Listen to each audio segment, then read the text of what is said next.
what I'm going to show you here is the distribution of times for the marathon. This is from some research that some University of Chicago researchers did. And what you might imagine, this is a physical pursuit. And the way most physical pursuits work is some people are really good at them, some people are not so good at them, and then there's a sort of smooth distribution where there's a number in the middle that is the most common number. If you're talking about a marathon, it'll be the time that more people run than any other time. So it might look something like this. So the most common time here is about 4 hours and 3 minutes. That's true, actually. Around that time is the most common, or at least it's the average time is just over 4 hours for running a marathon.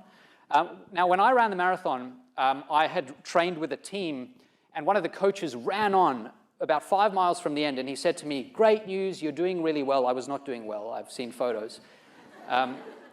He said to me, "You're doing really well. You're going to finish in about 4 hours and 3 minutes." And I was crestfallen, because the goal for me, I didn't really have a goal going in. Everyone says, I just want to finish. But I wanted to finish at that moment, more than anything in the world, in under 4 hours. It was the most compelling goal I think I'd ever had, and despite the fact that I was a zombie, I managed to run it in 3 hours and 57 minutes, which is, by the way, why I'm never running it again. If I'd run in 4:03, I probably would have had to run again to get under 4 hours. And actually, that's what you see. So that's not how the data actually look. This is what you see. So this is the real pattern, which is interesting, especially because those dark bars, you'll see they're more common than the times to the right of them. They are taller than the bars to the right. That's because that's 2 hours and 59 minutes, 3 hours and 29 minutes, 3 hours and 59 minutes, and 4 hours and 29 minutes. That's because despite the fact that we're all zombies at this point in the race, people dig deep. They go really hard for those goals. Those goals drive them, even in a moment when they're exhausted and they have nothing left. Now, goals work in products as well. This is a great example. Dan was talking about the fact that we're really good at brushing our teeth. This is a Philips Sonicare product that's designed for kids. This is called Sparkly, this little guy.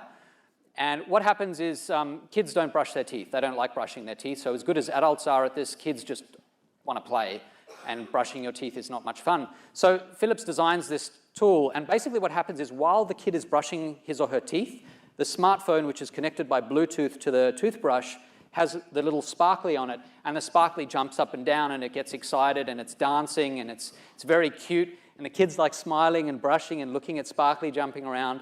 The problem was, with the first iteration of this tool, kids would not stop brushing their teeth. They refused to go to sleep. It became their favorite pastime. So they'd sit there and their parents would watch as they brushed for 2 minutes, 3 minutes, 4 minutes. It was so effective, giving kids this goal of brushing so that Sparkly would continue to do what he was doing, that they had to build in a goal state, an end state. So what they did was they made sure that after 2 minutes, Sparkly stopped dancing and started panting like he was exhausted, and he keeled over and went to sleep.